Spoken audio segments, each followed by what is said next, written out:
So hi, thanks for coming. There are more people here than I expected. Which is, often when we do a community listening session, there might be like two. Well, maybe you weren't there when we were at the Kodiak History Museum. Feedback sessions. Yeah, sometimes you get 30, sometimes you get one very excited person. Anyway, I'm Sarah Asper-Smith.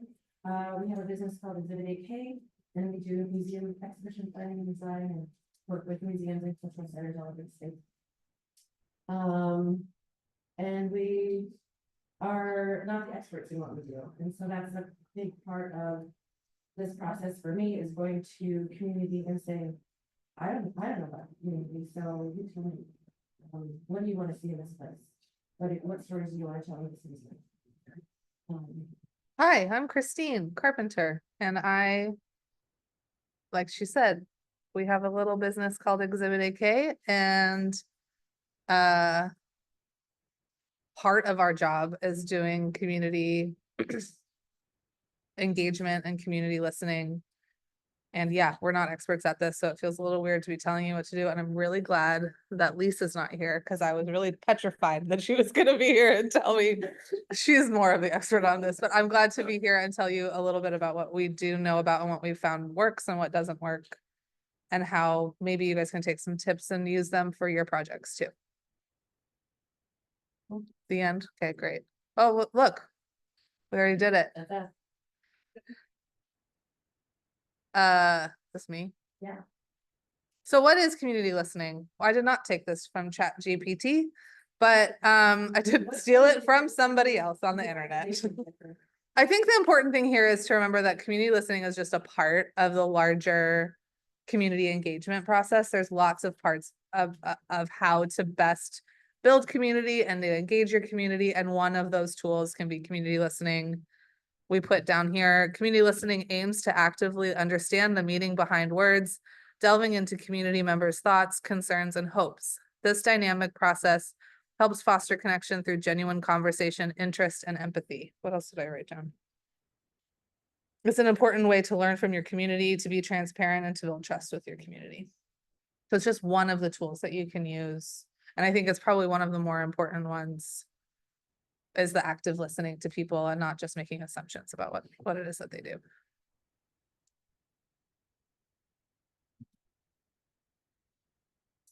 So, I think you guys all know why you want to do it, and that's why you're here.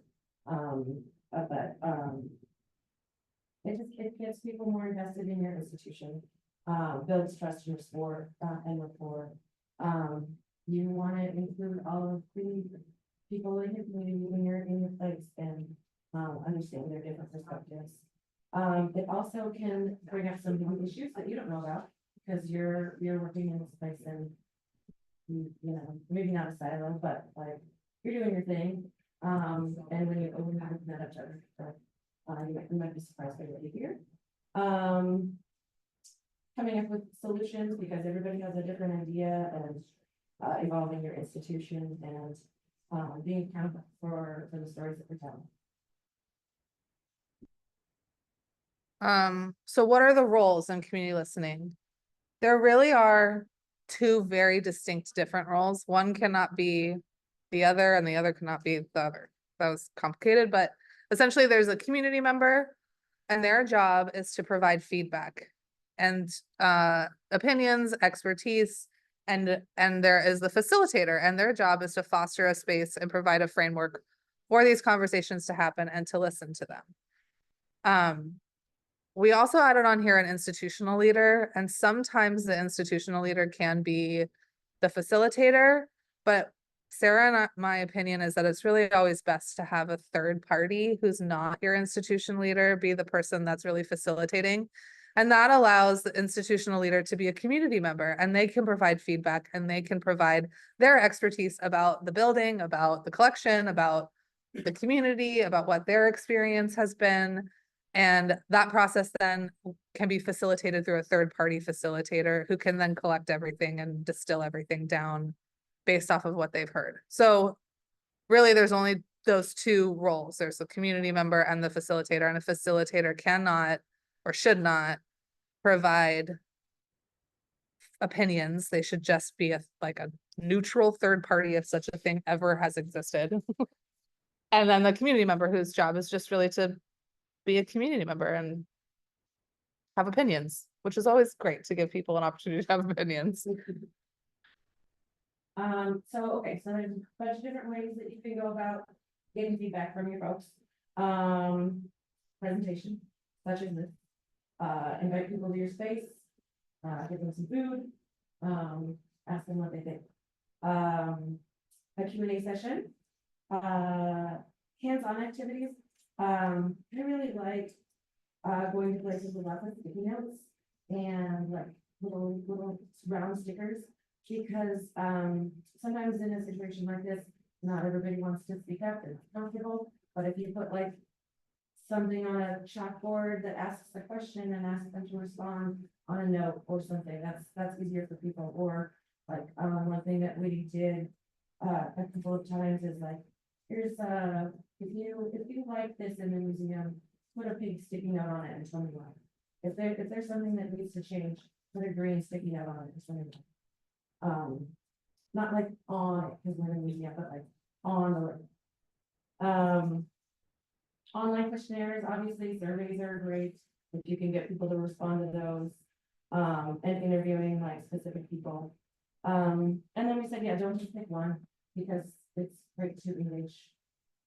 Yeah, everybody has all those different learning and communication styles. Yeah, like I think I'll just add on to that.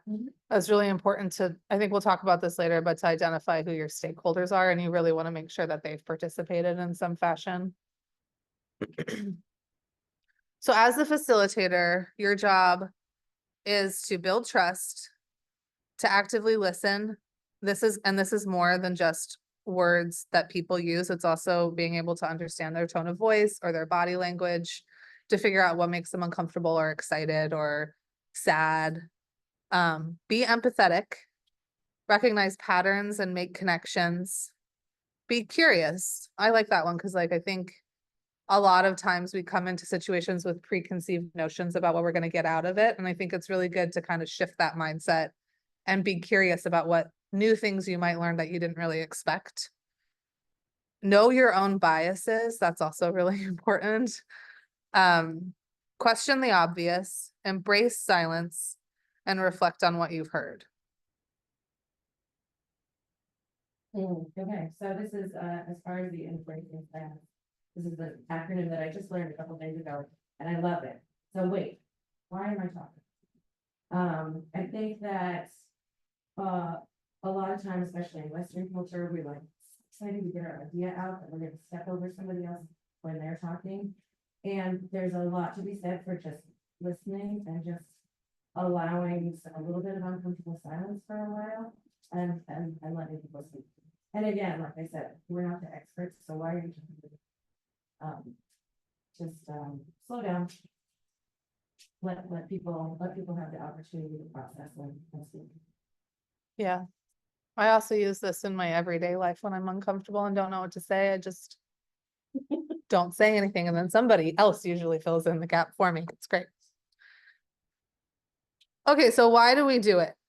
Or how do you do it? Sorry. We're gonna go through the who, the what, the why, and the how, and then we're gonna talk about advertising and how to gather information.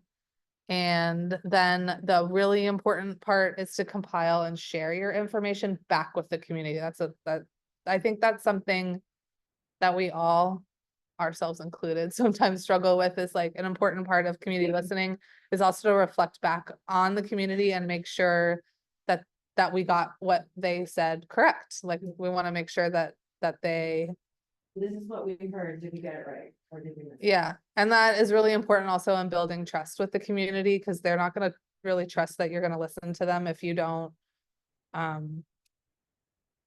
if you keep it behind a closed door about what you heard. So we thought we could do this as a group activity. Oh yeah. Let's just do like a pretend, or maybe something real in your organization. Does anybody have like an exhibit or a topic or something that you might want to get feedback on that you can think of? We got a backup if nothing. Thought I'd throw it out there. So anybody working on a project, like starting up a project? Margaret.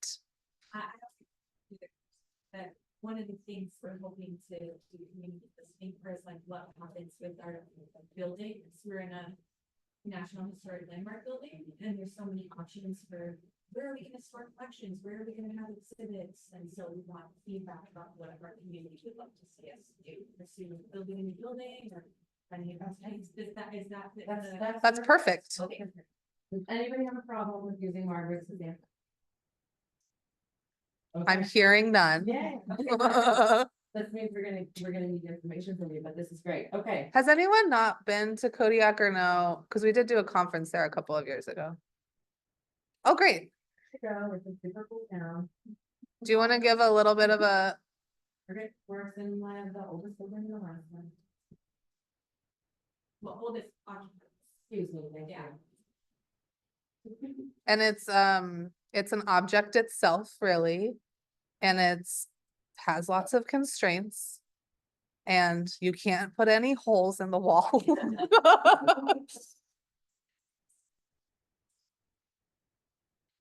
Yeah. It's a Russian first store now, and then it's like a home and a boarding house. So it looks like an old house, an old log house. It's big. It's huge. And we narrowly avoided any snow. Snow, Yeah. yeah. Yeah. Okay, so let's talk about, so your issue is what you're gonna do with your storage and getting you build the state again. So we're just starting to try to conceptualize, like, we know through multiple assessments that we should not have our offices and our collection storage in the building, and instead use it as like an interpretive space. But there's question of like what people would want to see. We could either reconstruct part of the real building that's no longer there and use that for storage of offices. We could rent an offsite storage space. We can rent offsite exhibit space. We could build a whole new building. So there's just so many options that we could work with. Mhm. And so we need to get feedback on what our community would like to see in their history museum. So who are the folks that you're interested in talking to? Is it mostly your visitorship? Well, I'm not. Is it all of Korea? I mean, our mission is to serve the entire. All right. We'll try and hit them. Yeah, Okay. so that's the part of it. You tell me. Okay. All right, well, so that's what we're doing now is identifying the community that you want to work with. Okay, so, and then are there any particular, like, people with a vested interest that you would reach out to, like historic building folks or city management kind of people? Yes, the building's owned by the city, Okay, so we would have to. so, yeah, some specific invitations to those folks. But then also trying to reach like the broader community. Yeah, and the diaspora, so, you know, there's a lot of people who have a connection to the art, but engage with police here. Okay. I think it's good to like in this process to like set out different groups of people. You're not trying to isolate them from each other, but they might have different needs.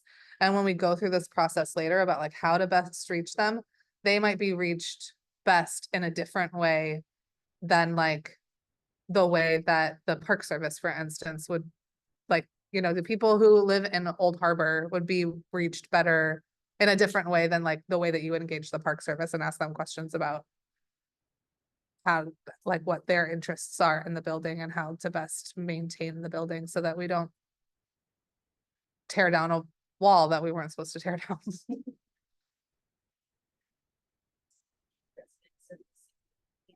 It's the city building is kind of part of downtown. That is like this mission. Even though we interpret and sort of like. Yeah. So what is the photo? Some other people to think about are like people who have invested money into the building because they probably are going to have a different interest than the everyday visitor to the museum, and they might be more vocal than the everyday visitor to the museum, though sometimes not. Is there any other groups, like other stakeholders? You're gonna want to talk to your board, Mhm. obviously. Board membership. Yeah, I'm already jumping to how we communicate. I know. Well, let's move on Okay. to the what. So then your question is like, what information do you want to share with them? And an important thing to think about here is you don't want to share with them or ask their opinion about something that you're not gonna change. So like, don't get, for in this instance, like Margaret, don't give them the option that everything should stay the way that it is gonna stay. Like, you've already decided that's not doable, so don't even give them that option. Or like, don't give them, if you're like redesigning an exhibit, don't give them an option that this object that doesn't belong to you needs to stay in the exhibit. You know, like if somebody wants to reclaim the loan back from you, or so that's really important, because you don't want to like build the way, you don't want to lie to them that like this thing that they really have an attachment to is actually going to stay there.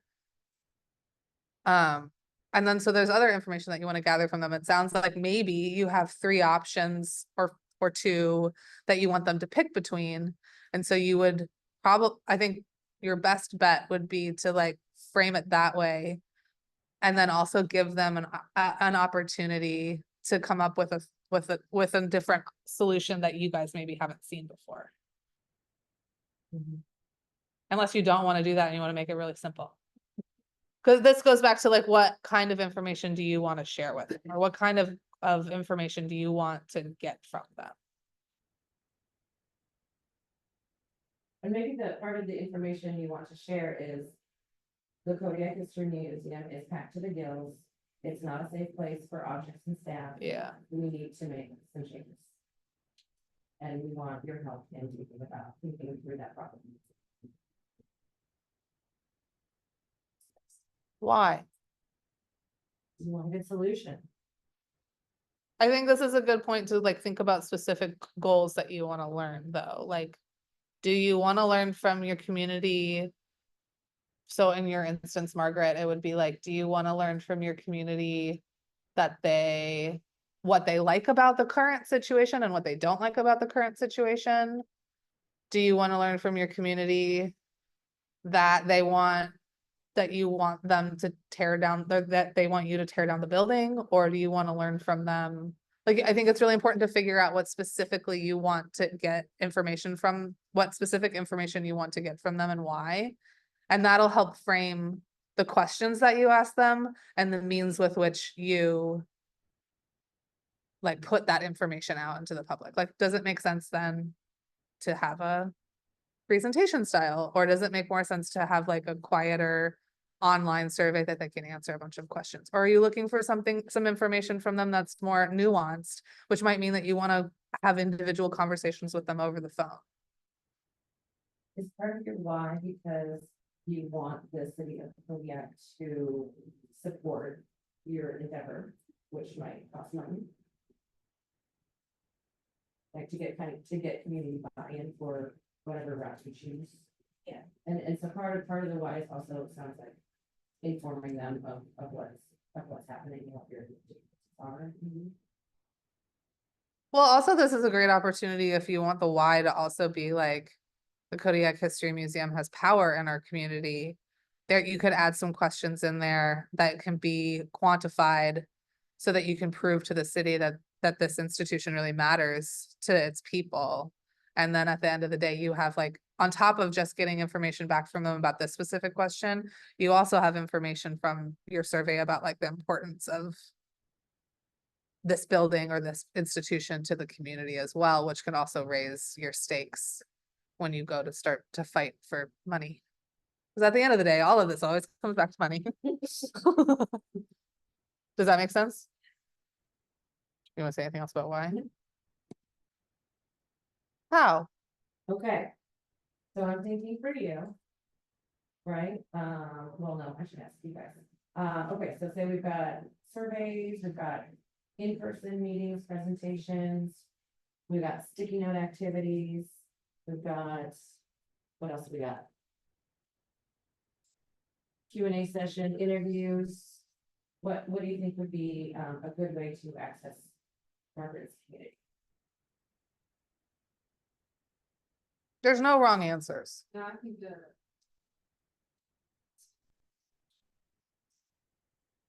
Mhm. Mhm. Question. Yeah.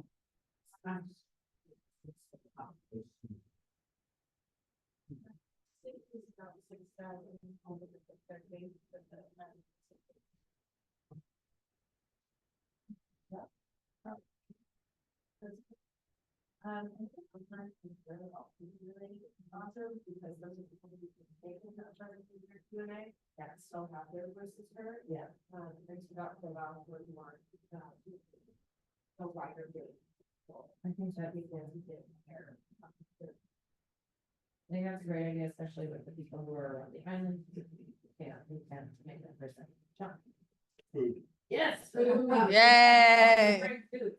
All those things are kind of fun and exciting.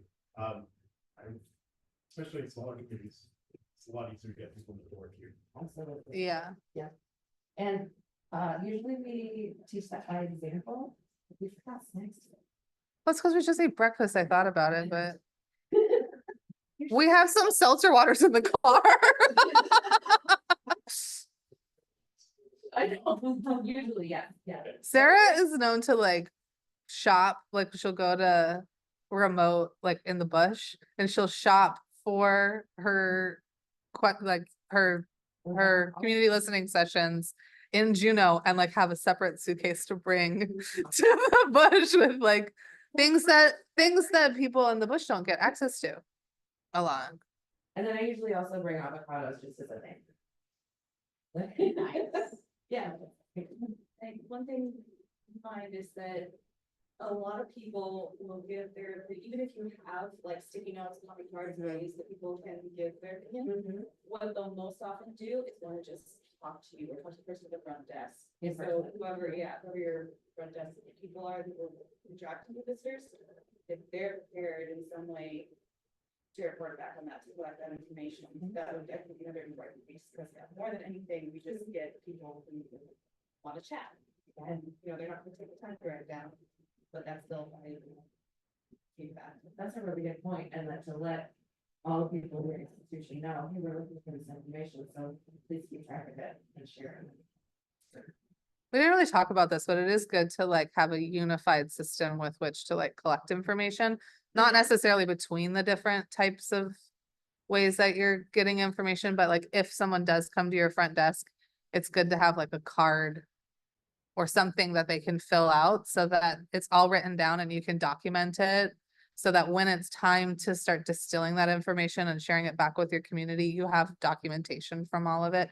Photographs is always a good one too, when you're doing like community style presentations or we like those big white sticky notes that you can like take notes from in front of the community. So it's another active way to like double check that what they're saying you heard correctly, so that you can communicate, like you write it down on the board and you're like, is that right? Is that what you meant? That's good too. Oh, yeah. From a small town where it feels like whenever you have this outreach events or questionnaires, it's really only a small percentage of the community that actually proactively shows up and fills things out. So I feel like we just keep getting the same voices, and you're supposed to be garnering this like community voice as if there is one. Right.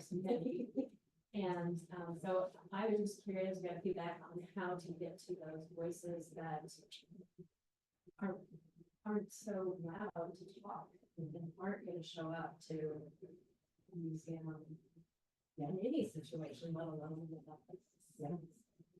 feedback.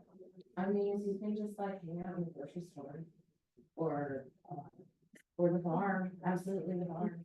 You can get a lot of good information that way. I think sometimes going to a police station is a good idea, just saying like what are the issues you're having in your community, like you kind of have to have a pulse on things, and they might lead you in a direction that you hadn't thought of before. Identifying people that you want to hear from and going to them, giving them a phone call, showing up at their door, sending them an email and inviting them to give their feedback goes a really long way too.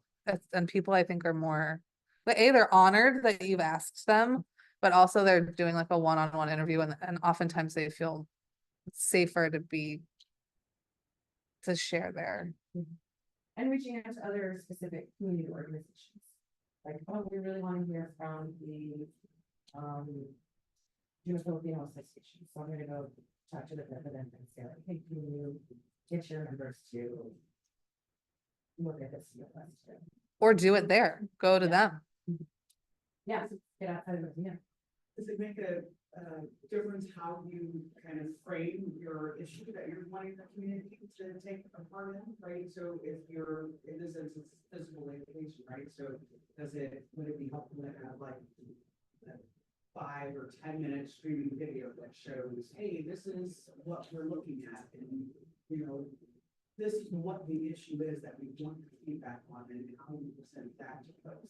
Or maybe it's a poster, right, where you're taking some pictures and put it in the bar, you put it in the police station or the grocery store. Yeah. Or whatever, so that way the folks can, because they may not know that you're having this issue and you're wanting feedback if you are not giving them the presentation of what it is. And you can't always do that, right? It's not always just a presentation, but I think that the way that you present it, and how that message out what the issue is.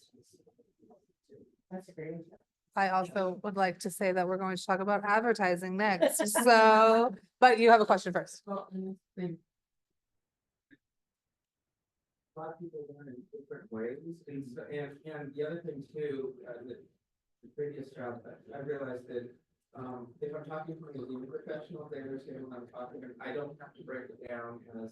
Yeah. And realize that the community probably doesn't understand, like, what do you mean community level's too high or something, where it's like, okay, and so, like, okay, and even that means explaining it, no, I'm gonna show a graph, this is where we're supposed to be, this is where we're at, and this is not accept, like, we're going to destroy the artifacts that we keep in this environment, and so something where, like, you really, not always, because some people pick up on things really easy, they're more math or visually oriented or whatever, but, some people you're gonna have to hold hands and identify the problem, because as the public sees it, that looks fine, but no, it's not fine, the building's on fire practically, so, Well, I would say that it's important to understand your bias. So your bias in this situation is that it's not working for me.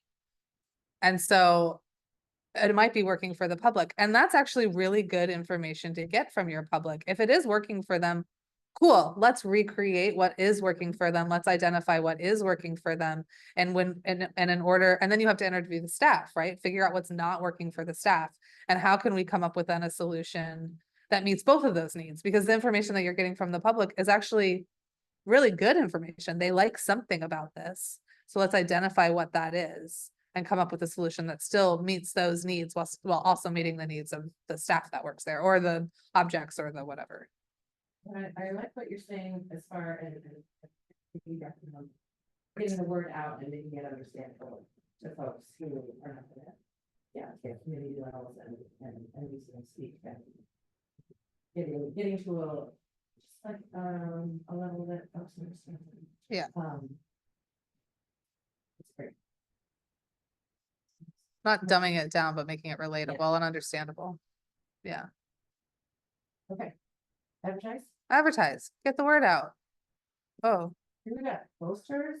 I came up with a list and it's not a final list, but I thought it was a pretty good list. For what we just said. Share with your email list, Okay.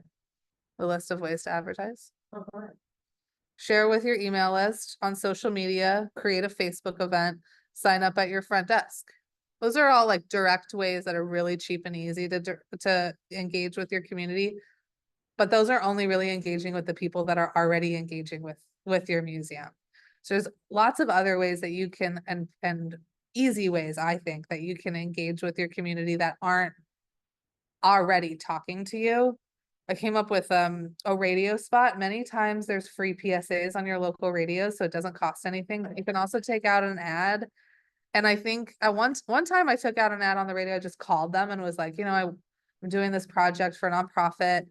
Would you mind giving me your nonprofit rate? And they gave me a free radio spot on the radio. So like, just call somebody and talk to them. Oftentimes museums have this like nice thing where everyone likes a museum and wants to support their museum. And they get a tax write-off from it. They love that. Newspaper. This isn't necessarily a way to advertise before the event. You can take out like an ad in your newspaper, but generally they tend to be expensive. Call somebody though and ask them, maybe they'll give you a free spot too. But oftentimes when you call the newspaper, somebody will come or the your like channel, radio, whatever. Radio station. No, the TV people, like in Fairbanks, the TV people came when we did and they'll like film it or do a newspaper article on it, and it'll be in the newspaper, and then that gets more people excited about whatever it is, the project that you're doing. And maybe it won't get people to your event, but remember there's lots of other ways that you can get information from people, like if you set up a online survey, or if you have an email and someone can write into you and want to give you feedback. Those are all ways that you can still engage with the community, even if they don't come to your event. Community calendars. I know Juneau has one. I'm guessing other people have, other people have community calendars. Put up posters at local businesses or the police station or make them big, bold. Don't put too much information on it, but give them when and where they should show up or what website to go to in order to fill out a questionnaire. And then this cannot go without saying, reach out directly to key players and stakeholders. I think it goes really far to personally, even if you've done all of this, even if they probably have already gotten an email, it goes really far if there is a specific group of people or a specific stakeholder that you want to come to your event, to reach out to them personally, send them a personal email or a card inviting them to come to your event. Also, it provides a level of shame that if they've been cordially invited on your own behalf and then they feel like they have to go. What were you gonna say about advertising? I was just gonna say, how are we gonna advertise? First. Okay, Yeah. do it all. Good. Yeah, we recently had a very severe person, and like I kind of spent a painstaking amount of time, like personally emailing like over 45 people to come or to contribute, and it paid off. Like we've got so many people who've been pleased to engage with things, actually came and then things that did that.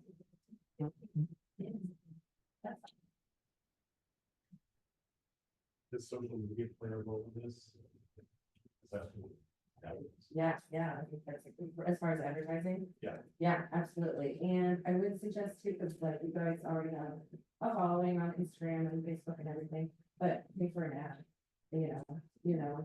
Target the folks around Kodiak or the folks who like Alaska history or I don't know if Facebook expert, but somebody in your institution. I think the other part, like, I'm from Kansas as well, and I'm thinking about that, but I imagine the Kodiak is the same way. There are a lot of people that moved out of Kodiak that still have a connection to that place, and sometimes they have money. Yeah. That's, Yeah. Yeah, so I bet you can find the people who like, target people who like Kodiak or something. And also, I'm sorry. Does anyone else have any ideas about how to reach out to people? This is coming from my own experience in Juneau, and so I'm wondering if any of you have like other ways that you reach out to community members that I just don't. Like in the museum community has that listserv. I guess that's always a good way too, if you have a listserv that. Yeah, especially if you're looking for museum feedback. Get in touch with Mary and also. And yeah. A lot of the times, what and other social entities in Alaska will do is that we should very much posts. Nice. So we'll all be cross posting for each other. So even if you don't follow the museum solutions, you might be following the last reflection or the Honolulu tribe. So you'll get our information from them, it's, you'll all kind of sharing each other's projects.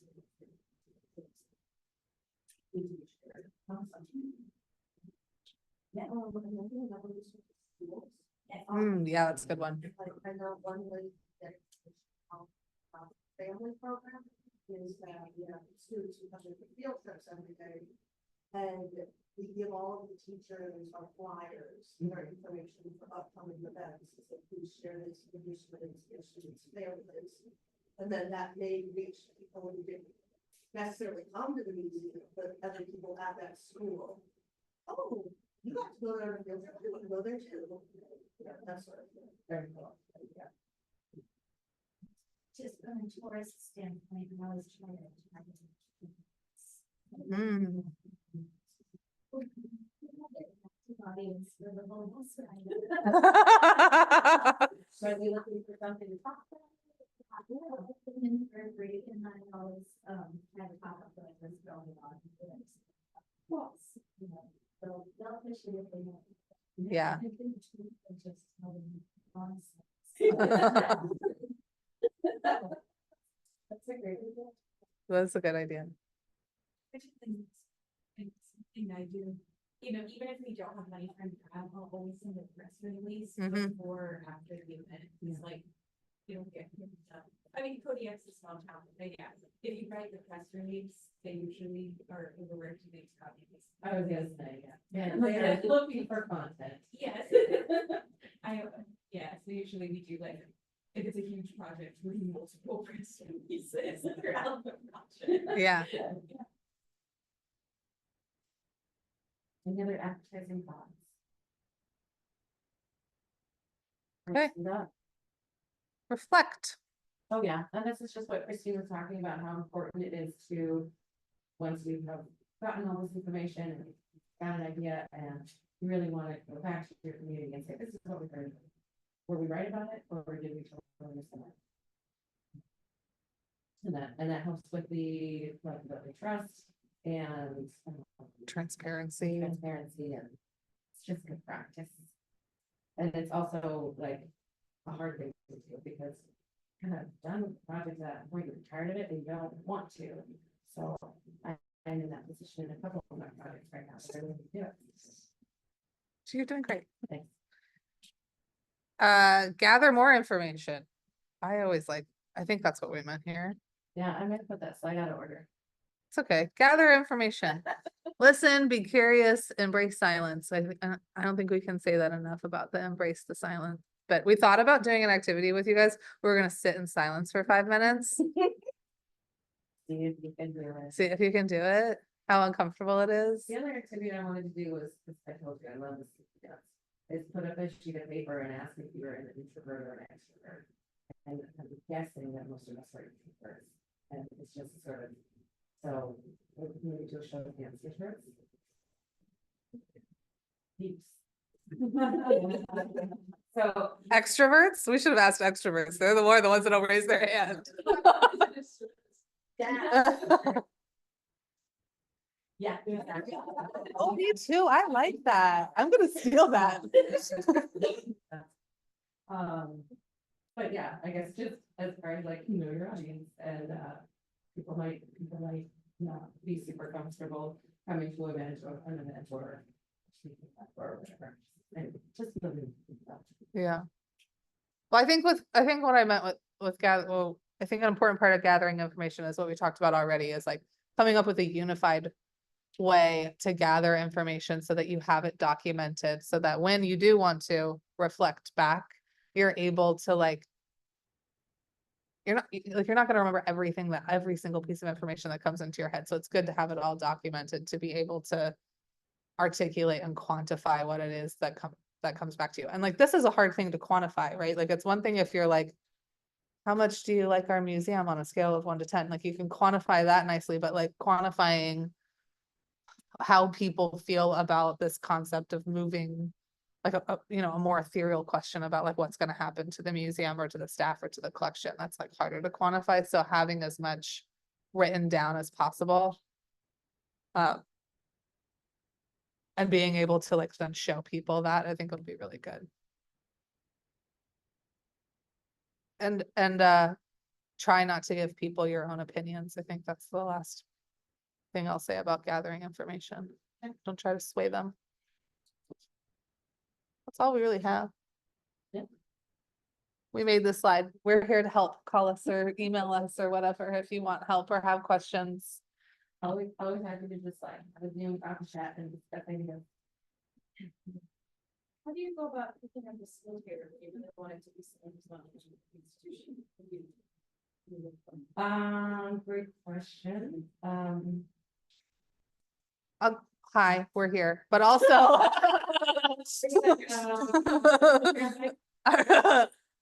A great way to start is to also get somebody like, a key stakeholder from a different institution. So like somebody from a different museum or from a different cultural center who kind of understands what it is that you're getting after, but also kind of understands your community, but isn't directly involved in the day-to-day of whatever it is that you're looking to get information from. They're always a good resource to ask. But not necessarily company. So like, I guess does it really be someone outside the community when you're trying to assessing? It doesn't have to It could be. you. It can be you, but then your role, like going back to the roles portion of it, then your role as a facilitator, you can still have opinions, you will still have opinions and biases, but then your role as a facilitator is to try to mute those when you are trying to gather information. Don't let your biases impact. This is, of course, you're not going to do this, but impact like, oh, I don't like that answer, I'm just going to throw it away, you know? If you have the money, I would, recommend hiring somebody, but if you don't, you don't always have that option, so you can do both.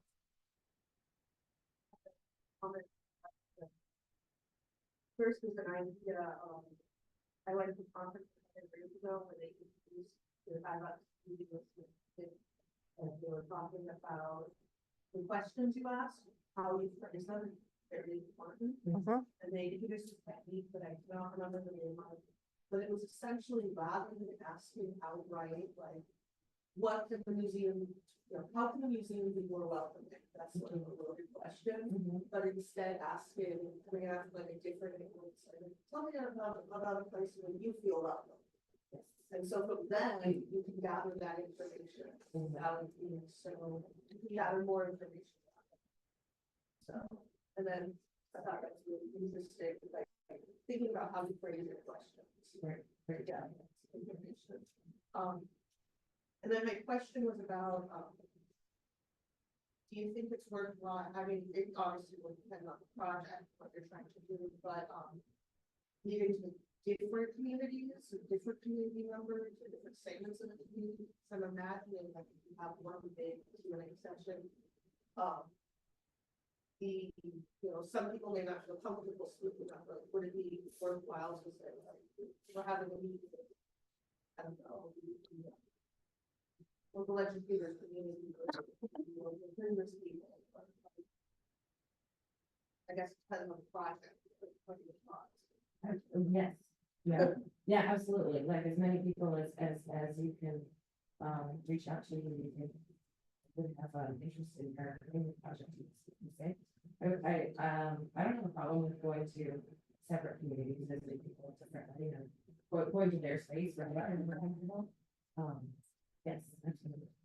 And that's like our first one, that was our first thing that it's your job to identify as who do you want to get information from, which will inform what information you want to get from them, right? So I think that's one of your first steps in this process is identifying the who, and sometimes you might want to get information from them, but if you're like designing I don't know, a World War II, I don't know, battleship exhibit, you might not want to go to the kindergarten class, like it just kind of depends. Or maybe you do, I don't know, maybe it's a kids exhibit, I don't know. I would love it, I'd go to that exhibit. Yes. But yeah, and also thank you for your comment about questions. I think that's really good question. How you ask, like a little less directly, but like kind of get at people's memories and thoughts and like, when was the time when you felt really excited about it? Or We could do a,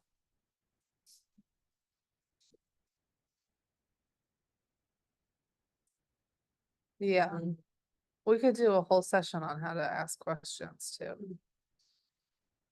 I just have a comment on common cards. So in visitor services, we do have common cards in one of the exhibit spaces where they can have a little space to write and then put it in a box. And then also like some chance. So if, of course, we get a lot of positive comments, but once in a while, there's a problem. And my staff is very good, like just like, oh, here, would you please put it down on top of like, they're all the same. Sizes. And then they were very positive.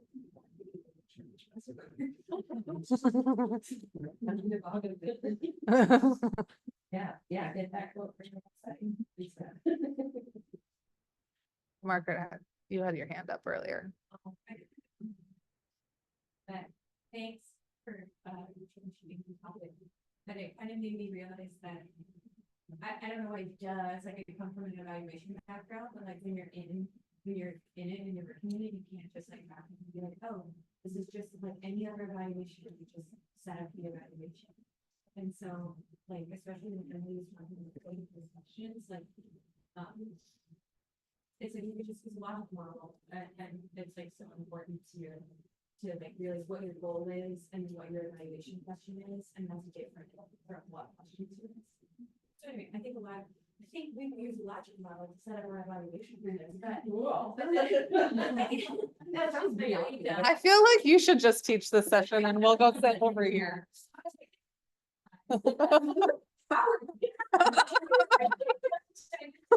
Yes, I mean, other than like kind of your typical like analysis report, what are some ways that you guys have done that? Like you can share or reflect, like, hey, this is what we heard from you, that's not just like, here's a report that we published. Like, is there anything else? I mean, if you just make like a fun Facebook post or infographic or something like that. Infographics are great. Handwritten thank you cards to people that you specifically appreciated coming to or participating goes really far.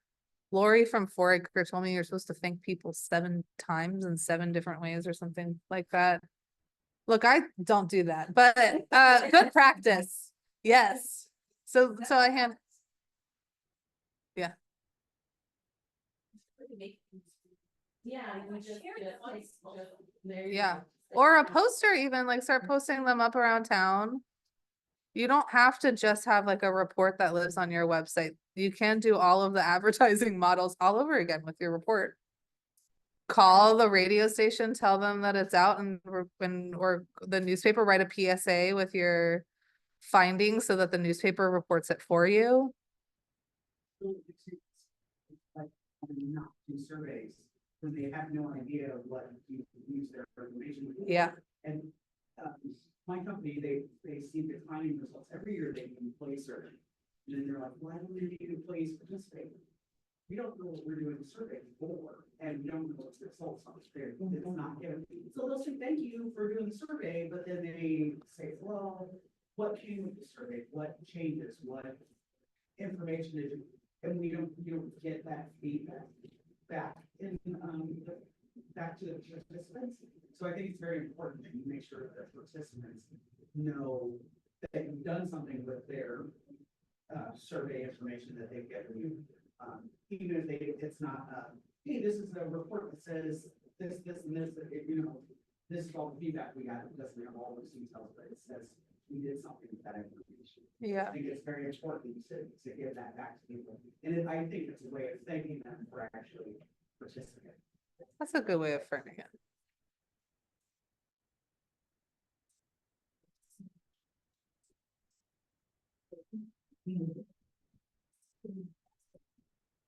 Yeah. Excuse me. You could also do like another presentation if you wanted at the museum about it too. And make it like a thank you thing as well, be like, thank you for coming, thank you for participating, and I mean, in our feedback, and we'll have light, or as we said, heavy orders. And, and just have like give them a handout, or you could do a little mini presentation that always, You're gonna. people love food. If you're gonna do a big report, maybe you could, like a summary of like a bunch of bullet points. And that could be something that you hand out to people, or like we're saying, like, don't work too hard, take those bullet points and turn them into social media posts. I mean, all of this also depends on like how big of a community listening thing that you're doing. Maybe you don't want to have a party if you just ask people how much they like your museum, or but yeah. Any other thoughts or questions? Oh yeah. Kind of going off of what you said, I think that like when we do surveys, we always have the information on how we're gonna use it, or how we plan on using it in the introductory part. So thank you so much for everyone through the survey. This is what we're doing, this is what we're gonna use this data for, and we'll be giving you an update at the end. When we're done collecting data, and so that they know that they're gonna get an update, and they know upfront what that data is gonna be used for. And just being Yeah. very upfront about everything you're doing in a survey or questionnaire or an interview or whatever you're doing. Yeah. Getting people to sign up too, like either at the end of an online questionnaire to be like, if you want updates, here's an email. Or at a live presentation, you can get people to sign up on like a sign up sheet. And something else that we didn't talk about is you can do like a blog, like a cheap blog, where you just provide updates throughout your entire process about what it is that you're doing, and then it can live online, and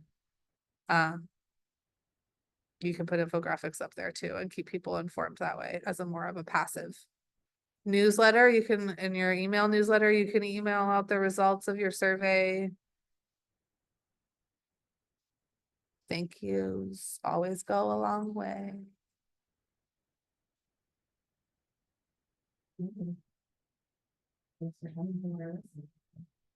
Thank you for listening to us at our community listening session.